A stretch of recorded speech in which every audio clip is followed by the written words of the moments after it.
Hello and welcome to Catamount Community Connection, a weekly public affairs show here at Catamount Radio. I'm the host, Brian Collamore. Each and every Sunday, we get together with community leaders from the business, professional, nonprofit, and political arenas. And again, the goal of the program to make our listeners aware of things that are going on, not just in Rutland County, but throughout the state. The General Assembly, about two-thirds of the way through, I would say, this year. So there will be some new statutes in effect. Some of them take effect on passage. Others will wait until July. And we will keep people informed about those as we get to the finish line this year. Our show brought to you by the Rutland County Agricultural Society, which has brought to you the Vermont State Fair at Rutland since 1846. And we are looking forward to the next fair, which will be 179, coming up August 12th through the 16th.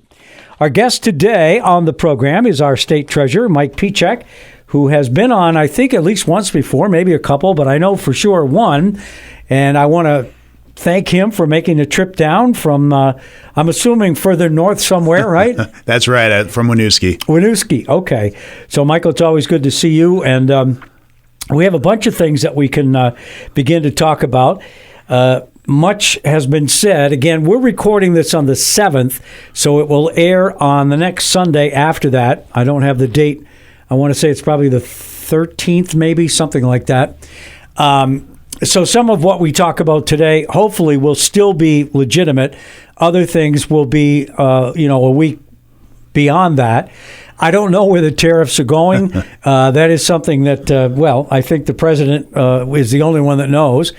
And certainly a lot of anxiety, uncertainty, even angst has been associated with him putting the tariffs on. I don't know whether they're going to be permanent or it's just sort of bluster, if you will. I have no way to tell. As we speak this morning, we have some increased tariffs on certain countries. And he had a big chart the other day that I saw that, in many cases, we had already existing tariffs on the U.S., and his idea, I guess, was to even things up, if you will. But anytime you've been doing something for a long time, and some of these have been in effect for quite a while, and then you change it, people get really nervous. The stock market, for the most part, has not reacted well. Again, we're recording this on the 7th, so I don't know what this coming week will mean in terms of the stock market, but anytime there is uncertainty, that's the worst thing that can happen on Wall Street, and so we'll see what happens with that.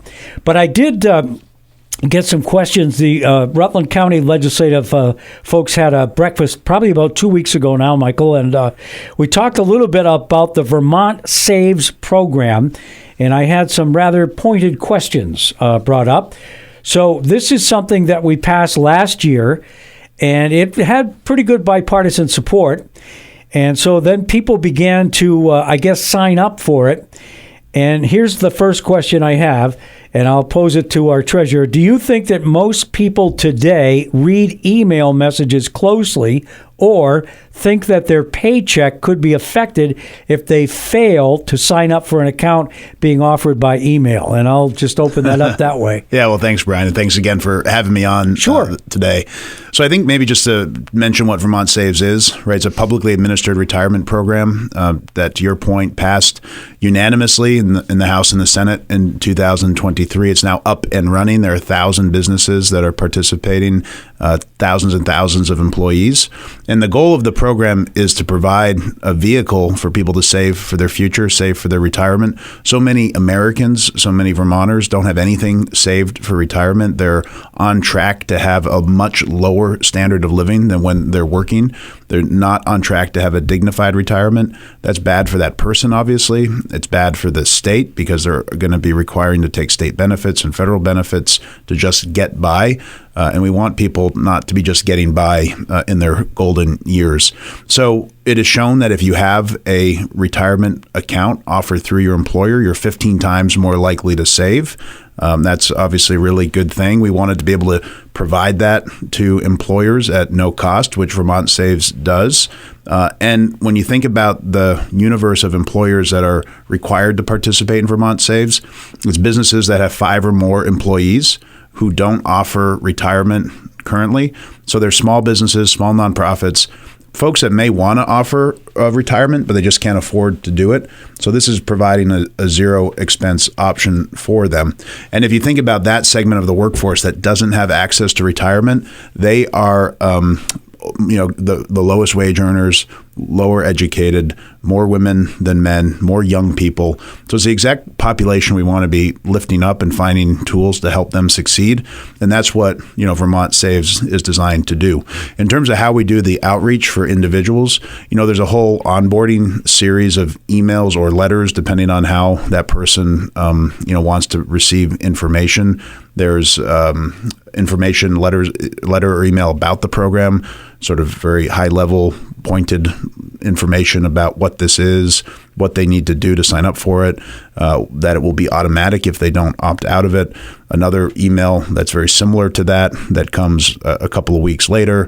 Another email or letter, depending on how they want to receive it, that comes to let them know they will be enrolled in the program if they don't take action. So it's a challenge to break through to people, no doubt, but this program is designed to provide that information directly to those that are impacted by this program. Our office has been out doing paid advertising, doing earned media to try to get the word out more broadly about Vermont Saves also, so people are aware of it. And it's been successfully implemented now in about a dozen other states that implement it very similar to how Vermont implemented it. So I don't disagree. That's not hard to break through to people, but this program has done sort of all the right steps to get information into the people that are going to be impacted by the program. I have to be totally honest. When I voted, and I did vote for it, it was presented as a voluntary situation. So I would have probably preferred to have an opt-in provision, but this is an opt-out provision, and yet still being presented sort of as a voluntary one. So I will also tell you that Representative Ann Donahue will be coming in to my Senate Government Operations Committee meeting. I think, by the time you hear this, she'll already have been in, but she does have some questions that she will pose to the committee this week. And that was one of the things I think that she had listed as sort of a question. In other words, is it accurate if the email instructions are followed by the employee, someone wanting to opt out will be required to enter their Social Security number online? Yes, I believe that is true. You need to verify that it's that person so that we know that they are actually opting out. There's a secure system that, again, has been used in 12 other states that operates Vermont Saves as well as these 12 other programs. So tens of millions of people are sort of participating or able to participate in this system. It's secure, it's safe. It's information that we get, from other parts of government. So it's just a way of verifying that it is, in fact, the individual before they opt out of the program. But the thing about the voluntary program, if I can mention that, there have been some examples, even in this Vermont Saves world and in this auto IRA world, where people have tried the voluntary approach. Vermont was even going in that direction, and it just wasn't cost effective. We couldn't guarantee that to be enough people in the system to ever make it sustainable, let alone cost effective. It was going to require much more money per business and per individual to operate it, and we just never thought it'd get off the ground. So we actually switched from a program that would be voluntary to one that was mandatory for businesses and then opt out instead of opt in. The state of Washington was going to also do a voluntary program, and they just never got the mass of employers or the mass of employees. They had maybe a dozen or so employers that participated.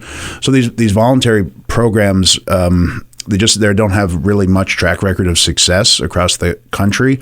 It is sort of that mechanism of making people sign up that are required to in terms of the businesses, and then that sort of nudging of a good financial decision in terms of having to opt out. That is important for this program, but similar programs, you can make a similar argument. But the thing for me, because I get what you're saying, like if you're going to be in the program and you have to take an affirmative step to get out, and you sort of, as the as the questioner is asking here, you have a lot of things going on, you miss it, you're in the program. It was one of my concerns too, and one of the things that I like about this program and what gave me comfort about it is that the type of investment vehicle that's set up, a Roth IRA, you can take your principal out at any time without penalty or tax consequence. It's post-tax dollars.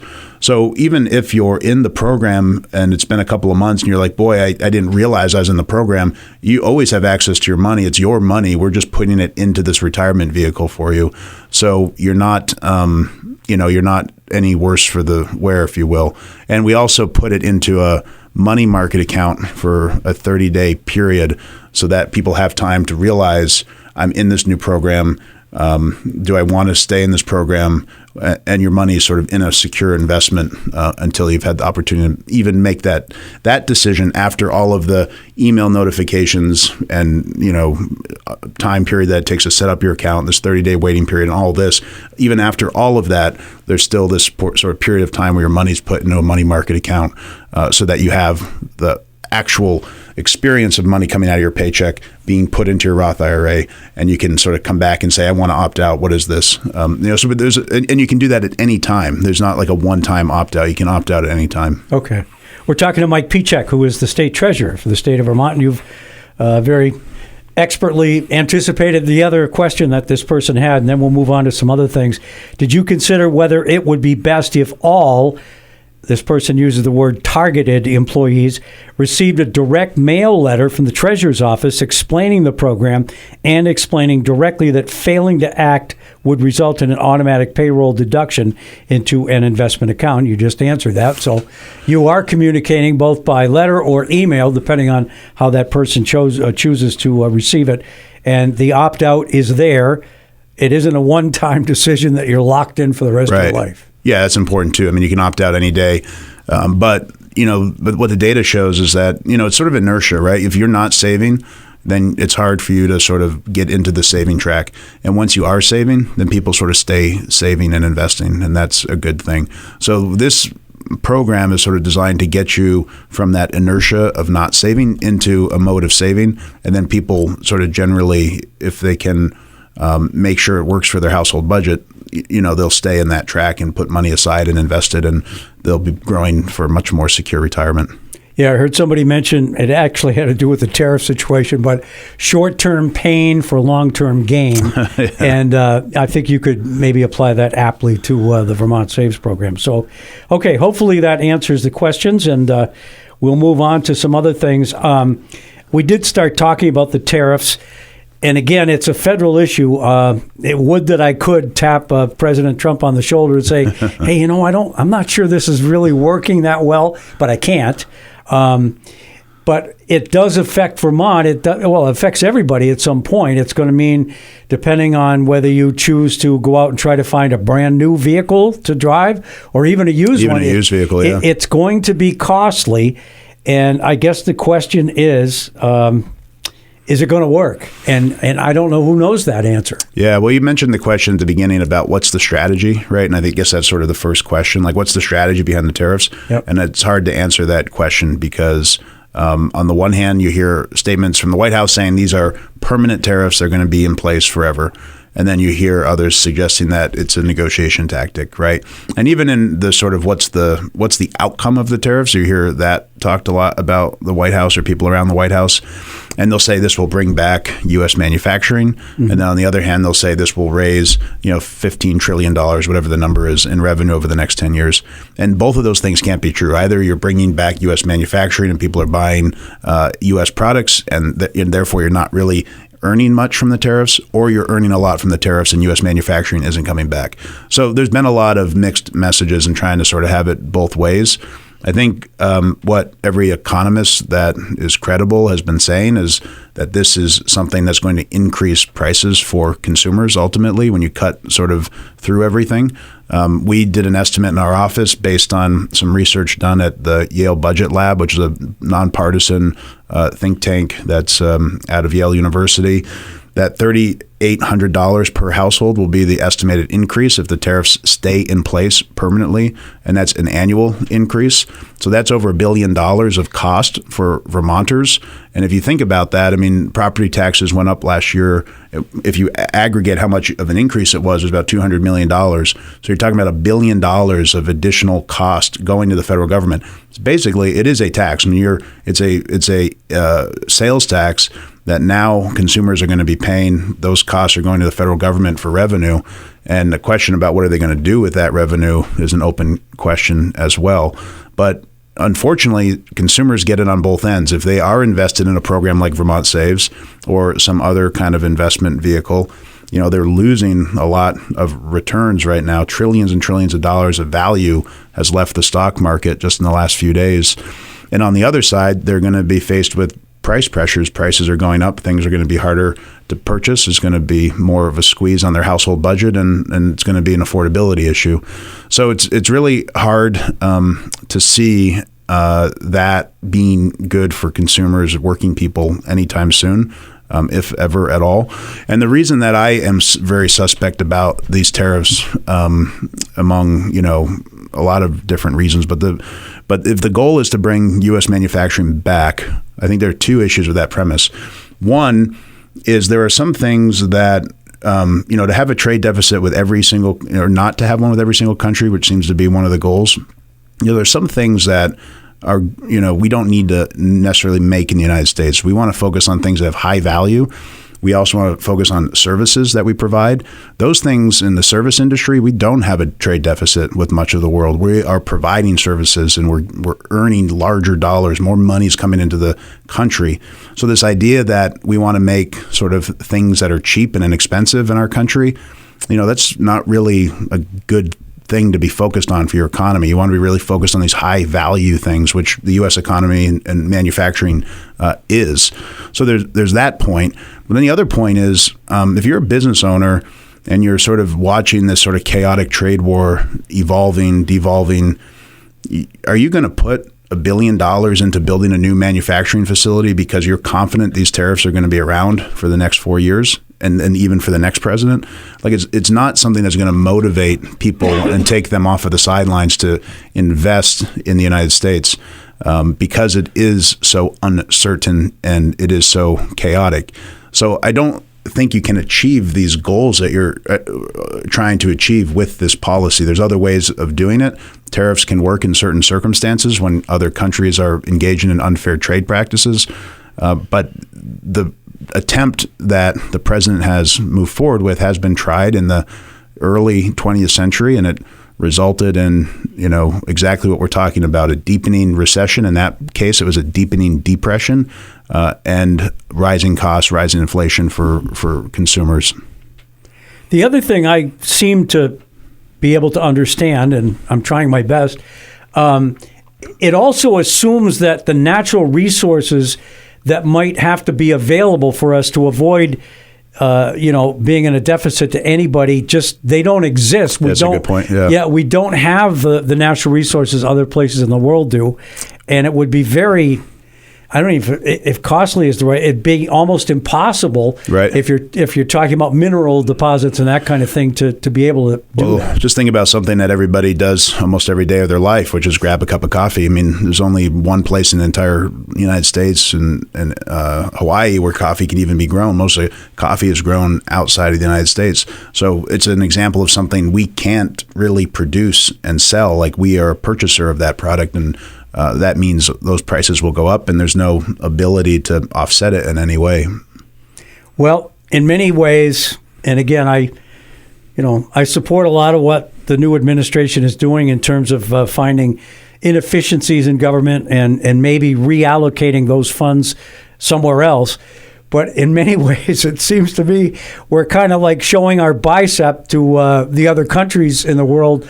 And I don't know that that's going to work. Yeah, well, Brian, I mean, you break a good point, Brian, because I was talking to somebody about this over the weekend. If you break down some of the things that this administration has articulated and you look at the polling, a lot of Americans agree with things like securing the border, yep, or if people have committed a crime that are here and not U.S. citizens, talking about what to do with them. talking about efficiency in government, even like bringing back more manufacturing in the United States, like all those things like will poll really well, and you can understand and have a debate on all of those. But then it's a matter of execution and the way in which his administration has gone about executing on all of those with the tariffs that have provided really significant uncertainty and stressing our economy, to providing, lacking due process for people that are being taken off the street and sent to El Salvador, to even the way they've done the DOGE, Department of Efficiency, in terms of what seems to be really thoughtless cuts here and there. Even the LIHEAP program that was just mentioned, that all of the people that work for the low interest heat assistance program were all fired last week. And that's a program that a lot of Vermonters and a lot of older Vermonters rely on. So it's, I think it's a matter of, it's this difference between how are they executing on it and what are they promising. And to some degree, what they're promising and what they want to focus on, growing the economy, making the United States secure, thinking about, again, improving manufacturing, making government more efficient. Those can be nonpartisan things, but the way that they're executing on it, it's very, in my opinion, not only is it, not good for the economy, but there are basic, like, democratic constitutional values that are really being eroded by the way in which they're going about their business. Yeah, the other thing I wonder about, if you take someone's job away from them, now they're going to have to find something else to do if they want to continue to make money, or we're going to have to take care of them in a way that we don't now. So I guess my question is, where does all the money go from the jobs that no longer exist? Is that just being put in a big pot somewhere? And could we take some of that and reallocate it to, things like LIHEAP or whatever else you choose to find as being really important? Like for the federal government jobs you're talking about? Yeah. Yeah, right. So, here's the thing about DOGE, right? I mean, there's been discussions that Elon Musk is going to be on his way out in the next month or something like that, right? You hear that through the reporting.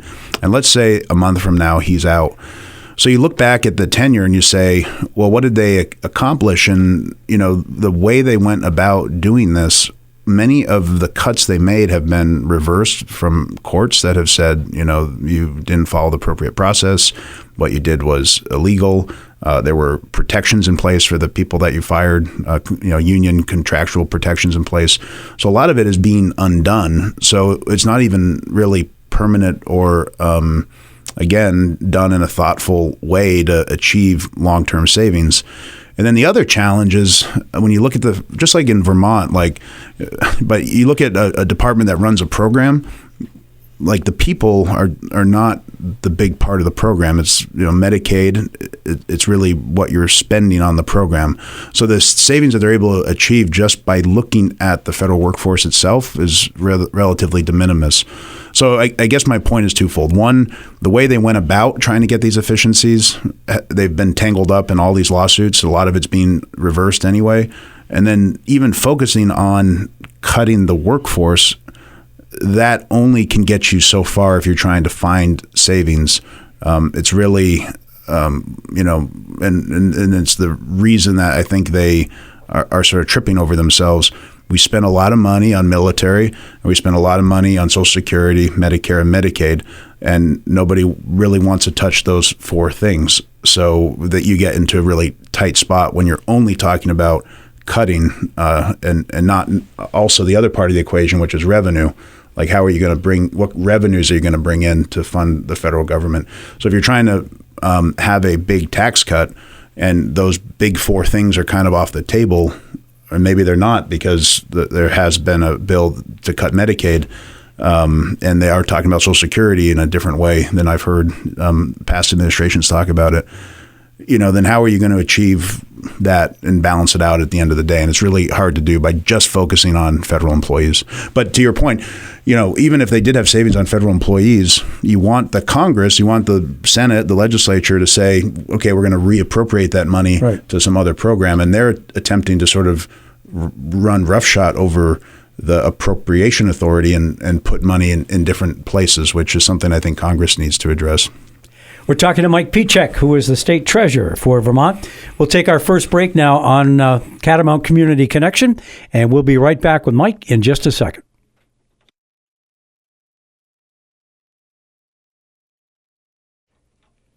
Welcome back to Catamount Community Connection, your weekly public affairs show here on Catamount Radio. I'm Brian Collamore. Our guest today is State Treasurer Mike Pieciak, and our show is brought to you by the Rutland County Agricultural Society, which has brought you the Vermont State Fair at Rutland since 1846, long before the Civil War even. And we're looking forward to the 179th Fair coming up August 12th through the 16th. We'll have Robert Congdon on, who is the president of, not just the Rutland or the Vermont State Fair, but also the whole fair association in the state. And he can give us a little bit more detail about maybe who would be coming to perform at this year's fair, maybe some new rides that might be coming in, all that sort of stuff. We'll wait a little bit longer as we get closer. I don't think they've signed any contracts yet for any of the entertainment, but we're hoping that we have, again, a wonderful Vermont State Fair here in Rutland. So we've talked a little bit with Mike Pieciak about the Vermont Saves program, the tariffs and the impact that will cause for average Vermonters, if you will. We also want to talk about the Baby Bonds Advisory Committee. I think when we had you on last time, Mike Pieciak, you did mention this, but for those who missed it, and then we still have a couple other things to talk about, unclaimed property and also the medical debt situation. If you could just talk about, again, the Baby Bonds Advisory Committee and how that's going to work out. Yeah, for sure. So the advisory committee is being put together because we are running a pilot program. So this is some authority that we got last year from the legislature. And the Baby Bonds program broadly, if it were fully implemented, would focus on providing some amount of money to babies born into poverty that would be invested on their behalf by the treasurer's office. And then when they become an adult, they could claim their baby bond to buy a house in Vermont, start a business or invest in a business in Vermont, go to school or job training, or roll it over into their retirement. So in a full operational program, that would be about 2,000 kids every year born into poverty in Vermont. We'd have $3,200 set aside for them. That would grow into $15,000, $16,000 up to maybe $25,000, $30,000, depending on when they take their baby bond. It helps address these sort of generational wealth challenges that people get stuck in and can't break out of. It addresses the rural economic development challenges we have in Vermont because more kids are born into poverty in our rural parts of our state than the more urban parts. And it helps young people stay in Vermont because you have to be born in Vermont and you have to be a Vermont resident at the time you claim your baby bond. And it helps you afford to live in Vermont a little bit more by having some money to start a business or buy a home. And it ties you into the Vermont economy by having you spend the money into Vermont. So that would be the full program. But what the pilot is trying to do is demonstrate the benefit of the program. So we're sort of trying to fast forward the process 18 years and say, let's pretend we had this program 18 years ago and we can find a small cohort of like 200 students that are about to turn 18 years old. And instead of saying you have the $3,200, we'll say you have the fully matured baby bond, $15,000, $16,000 that you can use at age 18 for the reasons that we set out: buying a house, starting a business, for school, or retirement. And then working with an academic evaluator to monitor how this baby bond is used by the kids over, let's say, 4 years, and how it changes their trajectory. What do they spend it on? How does it benefit them economically? How does it benefit them otherwise in their lives? And then evaluate the benefit of having a full program or not. So the advisory committee has been set up to help us sort of think through all of the mechanisms of setting up this pilot. How many kids need to be in a pilot? What should the parameters be of selecting the students that are going to be in the pilot? How should we set up the pilot so that we can get the best academic value from it? How are we going to raise the money? Because we're talking about philanthropic foundation money, not state of Vermont money. So there's a lot of questions to think through with establishing a pilot like this, and the advisory committee is there to help us think through some of those detailed questions. So who might be on the committee, and is it something that would be managed by the treasurer's office? You may or may not still be the treasurer in 18 years. Yeah, I don't know, but whoever it is, it's kind of locked in there. Yeah, so it'll be we'll have to have a fiscal sponsor, which we've been working with, another state instrumentality to do that, and we're hoping to get there soon and announce that. But we have basically representatives on the advisory board that sort of come from those different areas, whether it's higher education, people that are in the economy, small business owners, people that are familiar with housing policy, people from the retirement space, people that are familiar with people that are born into poverty that work with them through their organizations or in their personal lives. So we tried to get sort of background that would be helpful for thinking through who are the people that are going to be in the pilot and what are the various ways that they could spend the money to give us sort of their expertise and background.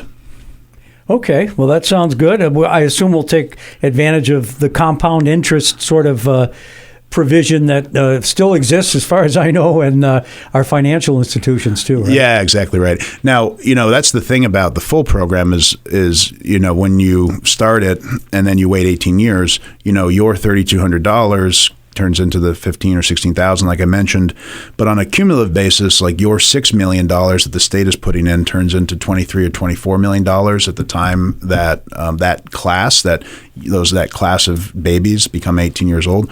So you can just think about the sort of the multiplying effect that investment has in terms of helping those people when they become 18 years old. Not only is it the $6 million that the state put up, but that grows over time into the $23 million that has a much bigger impact. In some ways, it's kind of like the pension system that we run. We put money in both as employees and as employers, but most of the money that retirees receive have been achieved through investment returns, over their working lives. So what happens to the $3,200 if at age 8 that person leaves the state and never comes back? Where does that money go? Yeah, so it would stay in the trust fund. Okay. The person could be born here, leave, and come back. But when they come back, they have to be a Vermont resident. And then, of course, the uses of the money ties them into the Vermont economy. So they can come back. It's not that you have to stay here your entire adult life, because most of the time young children aren't making those kind of decisions for themselves as their parents. But you do have to be a Vermont resident. So if you never come back, it stays in the trust fund. Unfortunately, some children will pass away from tragedy, and that money will stay, in the trust fund as well. So if you're not eligible for it, it sort of will remain, and it means either that you need less money put in the future, or otherwise maybe you're making up for a couple of bad years in the market. But it allows you the flexibility to use it within the trust fund. We're talking to Mike Pieciak, who is our state treasurer. I have to say that, there's always sort of I don't know if it's a silver lining, maybe that's not a bad or a good way to describe it. We went through COVID for 2-3 years, and you had the ability to be on television a lot during those 2 or 3 years, along with our doctor, who has since retired. Yeah, Dr. Levine just retired last week. The health commissioner. And so you are sort of a familiar face and voice now to a lot of Vermonters, which I think helps when you come inside the legislative building to sort of, oh yeah, I know that guy. We're going to have him come in and testify on whatever bill it is. One of the things also that you use, I think, to your credit and very effectively and positively, is the unclaimed property situation. And I can remember Beth Pierce doing it before you did. But you were on recently. I just saw it again with Tom Messner, who very recognizable, beloved weather forecaster for many years on Channel 5. So you have that sort of photogenic advantage, if you will. And tell us how that came about, and where are we with the unclaimed property? Are we seeing more people say, wow, I never knew that, and go to a website and find out about it? Yeah. So with the Tom Messner ad, our office always does sort of a TV ad about unclaimed property. They've been doing it for a decade and probably multiple decades. So when there's a new treasurer, you have to think about you obviously got to update the ad because it needs to, either have the new treasurer in it or not have the treasurer in it. Either way, you're going to deal with that. And so we, had been put on my radar that we needed to do a new ad, and I said, okay, well, let's think about it. And one day I was out walking my dog, and I just thought, Tom Messner would be a great person to have in one of our ads. He's a trusted, familiar figure. And boy, it'd be great if like maybe he was sort of talking about the weather and using some puns about unclaimed property and the weather. And so anyway, it's sort of where this idea generated from. Tom was very much up for doing it. He knew the benefit that it could have in terms of getting the word out about this program. And then we were able to do the TV ad. And, at least my mom says she thinks it's a funny ad to watch. And she said she doesn't get sick of it. That might just be my mom. But No, I enjoy it too. Did you get it done in one take? Yeah, well, it's funny because, Tom had more time on the ad than I did. So Tom had to come in earlier for his parts. And when I showed up, he said, boy, I keep getting my lines mixed up. I keep calling it unclaimed furniture for some reason. So we had to, we did it in a couple of takes, I think. But, he's very good at being on TV and that sort of thing. But in terms of your question about like how has the result been in terms of search results, we had a goal in February of returning $1 million of unclaimed property to people in Vermont. It was also the time period where we ran that ad for the year. We usually run the ad for a month or 6 weeks every year. And we met the goal and exceeded it as well. And February is a short month, and that's a lot of money for us to return in the month of February. So we've been seeing some good results. When we look at this year over last year, we have a couple more months in this fiscal year. The state runs sort of on a June 30 fiscal year, but we're way up in terms of the claims that have been filed, well above last year. And then we're way up in terms of the amount of money that's been claimed relative to last year. And our search results on our website are up, 25, 30, 40% from last year. So a lot more people are coming to our website. A lot more people are filing claims, and we're returning a lot more money to people as well, which is great. But with all of those things, we also have been thinking about ways we can partner and proactively get money back. So we did an automatic money back program in December where we worked with the governor and his tax commissioner to verify information we have and information they had about unclaimed property holders. So we were able to determine and verify this is Brian Collamore's money because we have his Social Security number and it matched up with the tax department Social Security number. So let's send him the $250 automatically. We don't need him to file a claim because we've verified it's him. The tax department was able to tell us the most recent mailing address they had for him from his most recent tax return. Mm-hmm. And let's be proactive and get this money back into people's pockets. And we're able to get about 5,000 Vermonters verified and $1.2 million in checks out to them in December, at a time of the year when people need some extra money, which was nice. So we try to do things beyond just the paid advertising to get the word out about unclaimed property.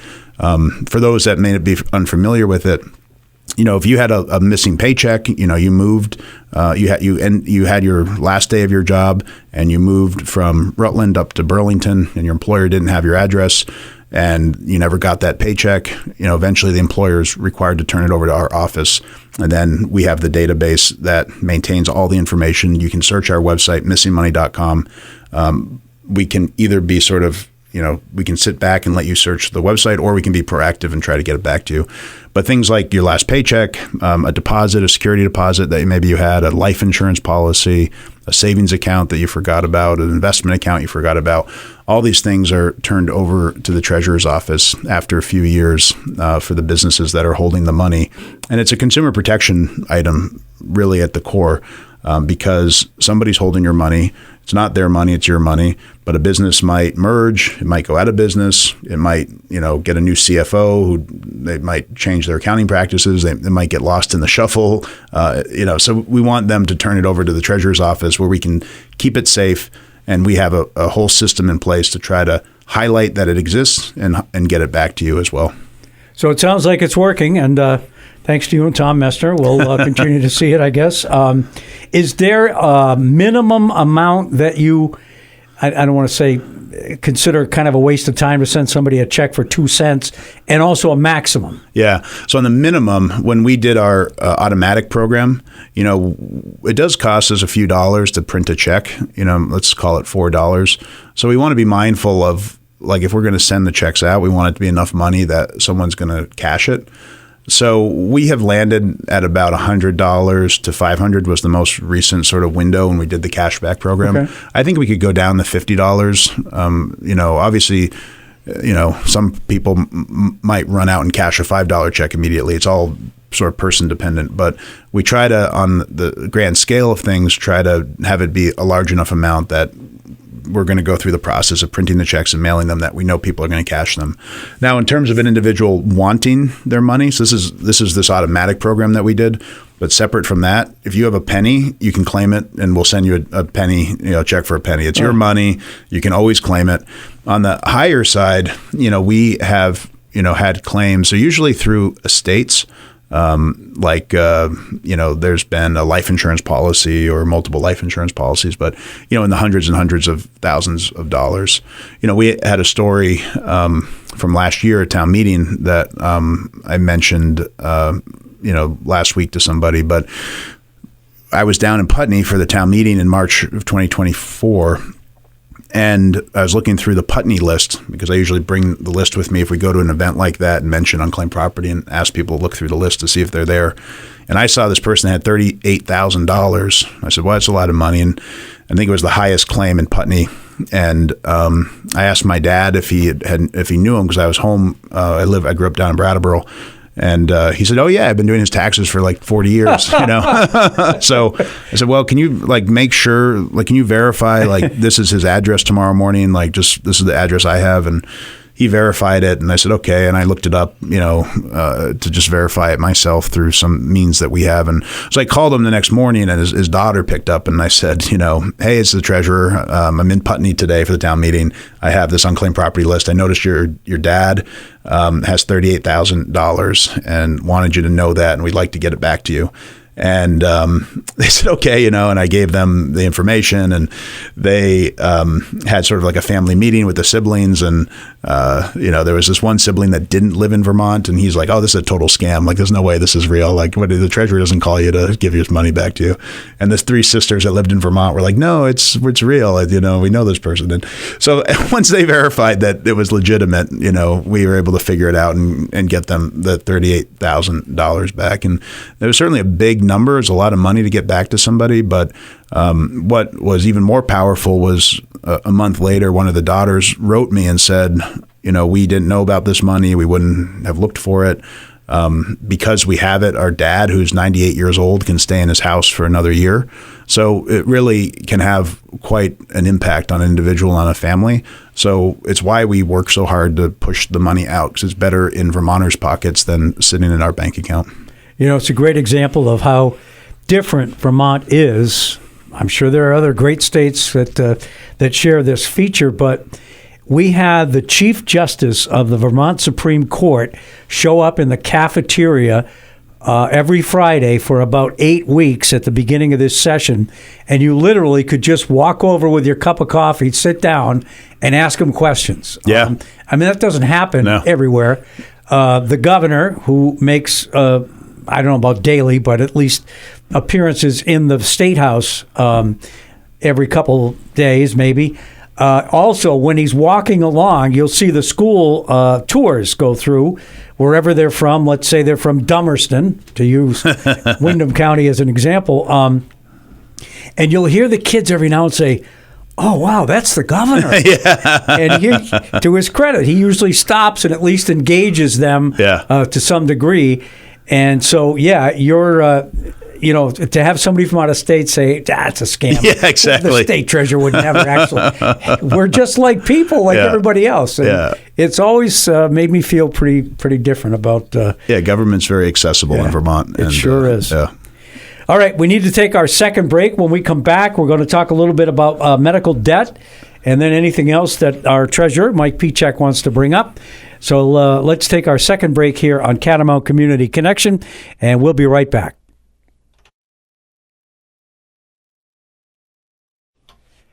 Welcome back to Catamount Community Connection, your weekly public affairs show here on Catamount Radio. I'm Brian Collamore, and today we are speaking with State Treasurer Mike Pieciak, and we've covered a lot of ground here.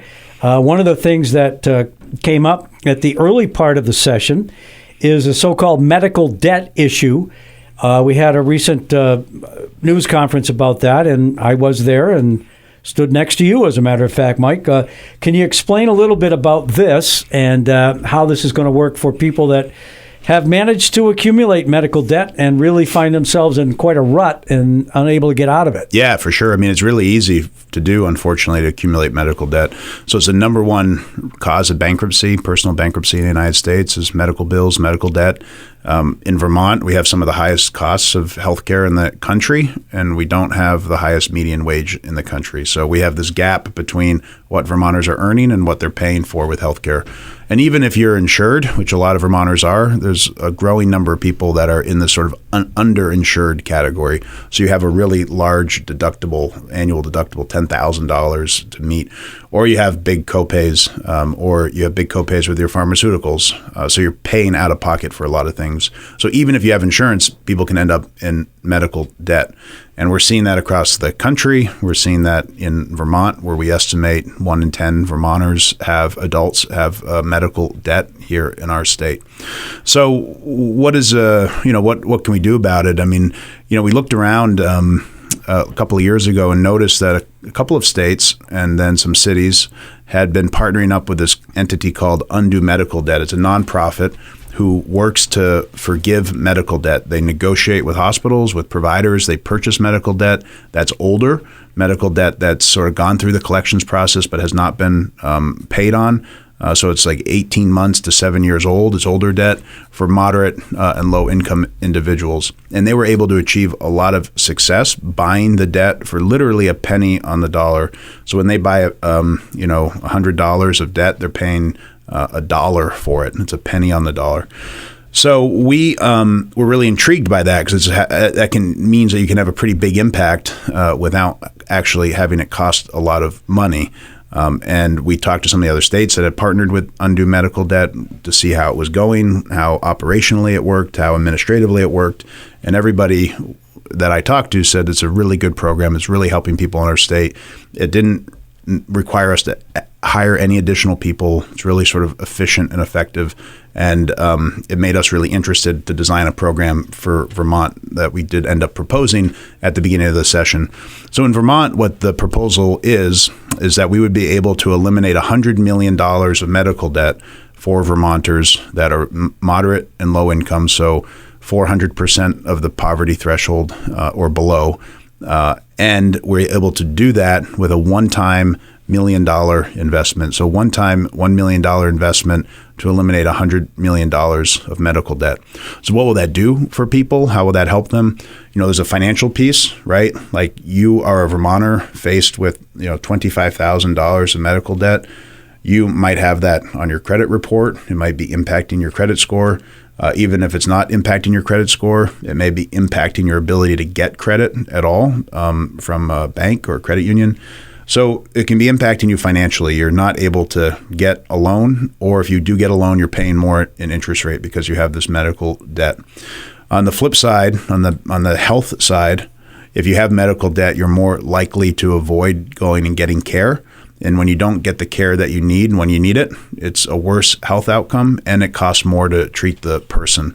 So if you have medical debt, you feel a sense of shame. You don't want to go and get more health care. You are worried that your provider might not see you because you owe them money. And you also worry about adding to your medical debt on top of what you already owe. So we know that it can have a worse financial outcome for people, and it can have a worse health outcome for people as well. So by eliminating the medical debt, you're both giving them a break financially to get back up on their feet, and you're also providing more access to health care for them going forward as well. So that's part of the proposal, that elimination of medical debt. The other part of the proposal is removing medical debt from somebody's credit score going forward. So there's sort of this retroactive piece about one time eliminating the medical debt that exists for moderate and low income Vermonters. And then going forward, you would protect everybody's credit score from medical debt across the board going forward. And why do you do that, or why is that an important piece? It's because medical debt's not a good indicator of somebody's credit worthiness. I mentioned how it might impact your credit, but it's not like you are making a choice to have an accident and have to be taken by ambulance to the hospital. It's not like a choice that you're getting a treatment for cancer or some other illness. Medical procedures, medical interactions with the system, you're basically required to do it for your own health, and you don't really have choice as to, I'm going to go shop around for a lower price. When you're buying a car, you have more choice. You have more ability to put off the purchase, to buy a less expensive car, to look for the best rate. Same thing with a home or some other big purchase. So it's not a great indicator in that way. And ultimately, with a car or a home or something you take credit out for, you can make the decision, I'm not going to do the purchase. I'm not going to take the credit. With a medical procedure, with a medical emergency, you don't really have that choice to say, no, I'm not going to be seen for this medical emergency. So in that way, it's not a great indicator of creditworthiness. There have been studies that have borne that out to be the case as well. And again, I think that's an important part of this proposal, to protect people and their credit scores from medical debt that they may rack up because of a medical emergency. So I'll just make a couple points. We talked a lot about ROI, at least in some committees we do. And anytime you can do 100 to 1 return on investment, that's a pretty good deal. And the other point is that I think all of us, regardless even of age or whether we really take care of ourselves or not, we're only one accident away or one disease away from falling into that precipice.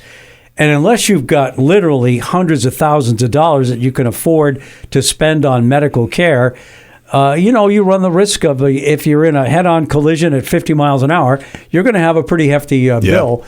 That intersected with the fact that our commercial insurance carriers are getting more and more limited. I think MVP is about ready to wave goodbye, and or maybe they have actually. And we've got Blue Cross and Blue Shield left. So those are all sort of swirling around on the outside of that. Yeah, no doubt. You're right that just you're one incident away from being in medical debt, and again, it can be anybody. It can happen to anybody. And most Vermonters, most Americans don't have $500 in their bank account to have a $5,000 medical bill, be paid for. So it's a real issue. And we heard, I mentioned how this company, Undo Medical Debt's a nonprofit.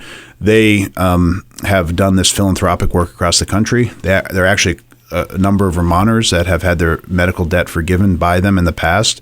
And we have one testimonial from an individual from Burlington who said, they had a medical emergency. They were put into an ambulance. They didn't have any choice. They had a $9,000 medical bill. The $9,000 medical bill they thought was wrong because their insurance was supposed to have covered what had happened to them, but that they were too sick to be able to fight it.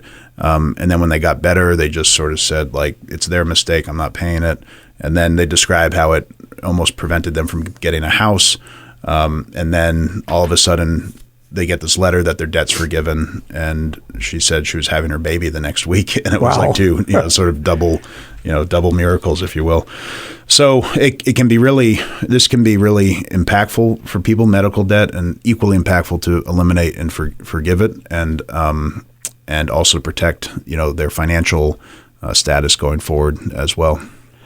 And in terms of the FQHCs, I would think that, there's a certain amount of time where they just assume they're not going to get paid, that it's uncollectible, and I don't know what that period of time is. It probably varies. But since this nonprofit can actually step up and reimburse them to some degree, that's got to be good for our hospitals, too. Yeah, it doesn't put them in any worse situation. It can only improve their financial outcome because, in large part, the debt that we're focused on is so old that it's largely uncollectible. Now, for the Vermonter, they still have the full face value to them that they owe, even though the economic value of their debt has become pennies on the dollar. So you're able to step in and sort of recognize the reality of what their debt has become, purchase it, eliminate it, and let them know that it's been forgiven. And that's where you get the financial benefits, but that's also where you get the health benefits as well. We've got about 3 minutes left. We're talking to Mike Pieciak, who is the state treasurer, and we've covered quite a lot of ground today. I'll just open it up. If there's anything that we haven't covered that your office does or that you're hoping to see the legislature enact this year?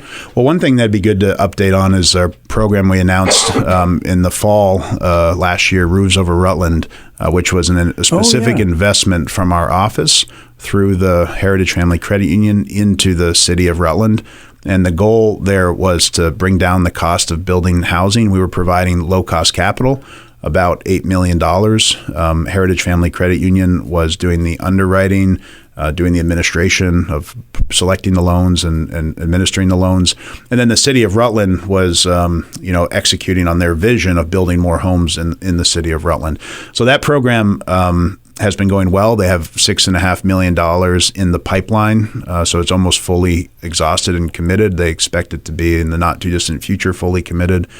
They have a number of loans that are out. We went and toured one of the downtown properties. It was a conversion from an office building into new apartments, so it's great to see. It's right downtown. More housing stock being added that will bring young people, hopefully more vibrancy to the area, support local businesses. So it's a part of a larger investment that our office is making into housing and supporting the creation of new housing. But I think it's an important specific initiative here in Rutland. And like I've said when I visited Rutland, from a broad Vermont economy standpoint, if we can get Rutland really moving and being really thriving economically, it's going to be a really good thing for the entire state. So as treasurer, it's one of my areas of focus is trying to think about how can we invest in this community, because I do think it's a key to our future. And I'm happy to hear. It sounds like the program has been pretty well taken up and subscribed. So we have a huge TIF district project going on downtown. VEPC has blessed it, although there's, I think, 2 or 3 little provisions that have yet to be worked out. But that's one thing. And then, of course, Killington is also involved with the TIF. And theirs is also moving along. So, those are 2 huge economic events that will put, I think, our Rutland County folks in pretty good shape. Yeah, for sure. I'm really excited about both and excited about the future of Rutland. And like I said, it's important that we have somewhere outside of Chittenden County that can be an economic engine for the state, and Rutland is best positioned to do that. You have strong infrastructure here.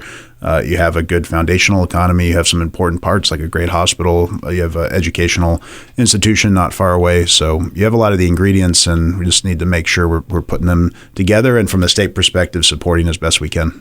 Yeah, many of us feel that the Middlebury-Dixon line is moving a little bit. And, for years we have felt, I think here, not ignored totally, but at least not to the same degree. Chittenden County has had, things work pretty well for them. So it's nice to hear that you do support our area. And, hopefully we'll be able to continue to work forward. We had a recent town meeting election, and we had varying indices of, we had a mayor reelected with a pretty substantial margin, but we had the city council, or as we call it, the Board of Aldermen here, kind of go in a different political direction.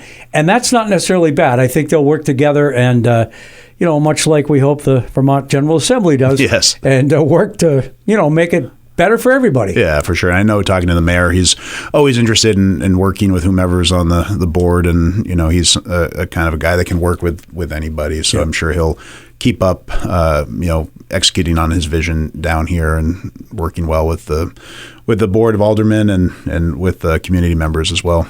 Mike, thank you so much for making the trip down, and hopefully we'll have you back on the program. Mike Pieciak, the state treasurer, and it's always great to see you. We'll see you up north, I'm sure, at some point soon. Thank you for having me. I look forward to that. Okay, and we will talk to all of you again next week here on Catamount Community Connection.